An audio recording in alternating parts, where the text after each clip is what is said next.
Hey everyone, my name is Rachel Baldwin and this is my video blog for class COUC 501, module week 3 on informed consent. After researching the internet, I found a counseling practice, Meaningful Solutions Counseling and Consultation, which is a private practice, one owner, Chinway Williams, which is located in Roswell, Georgia.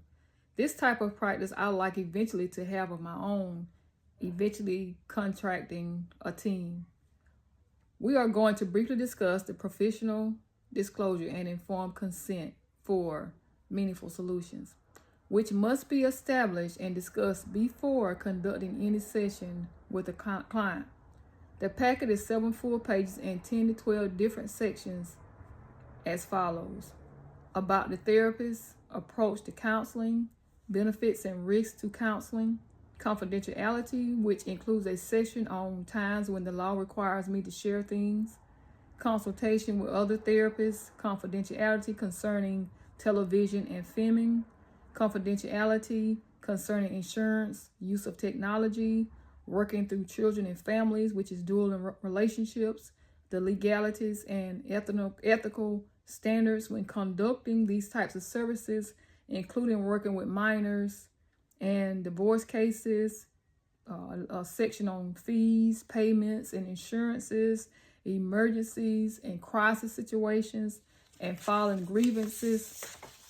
And I'd like to share with you the consent to treatment form that she has. And it's several different places where the client is asked to just confirm that they understand what is asked of them. And also there's a portion here where she says, I, Chinway Williams, have met with this client and guardian for a suitable period of time and have informed him or her of the points raised in this document. To the best of my knowledge, I have responded to all of his or her questions and concerns. I have no reason to believe that this person is not fully competent and legally authorized to give informed consent to their treatment. I agree to enter into therapy with the client as shown by my signature. So that is her disclosure. And now we'd like to go in to the State Board's Professional Counselors Informed Consent in Georgia and where I live. I looked up on the confidentiality rule tab, and that's where I was able to find more information. 135-703. It was limited in my state, but this is what I got. The license holds in confidence all information obtained between professional relationships from the beginning of the official contact of the client and counselor. The license safeguards clients by law. It's prohibited to reveal any information pertaining to a client, whether living or deceased. After obtaining this consent from the client, if the client is legally a competent adult, legal guardian of a minor, or mentally incapacitated adult, the licensee will then prepare the information provided to only those who are consented to the information by law. Where the client may be in danger, the licensee must take every responsible step legally necessary to protect the client and may warn those in authority.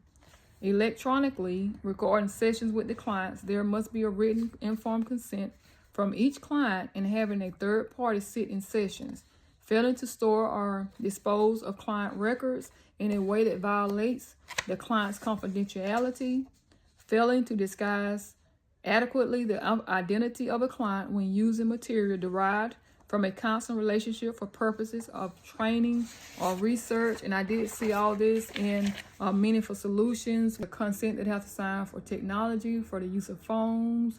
Now we're going to go through the ACA Code of Ethics. A2A, counselors have an obligation to review in writing and verbally with clients the rights and responsibilities both counselors and clients. Informed consent is an ongoing part of the counseling process, and counselors appropriately document discussions of informed consent throughout the counseling relationship. And this is, part of protecting the client as well as the counselor. Types of information needed, A2B.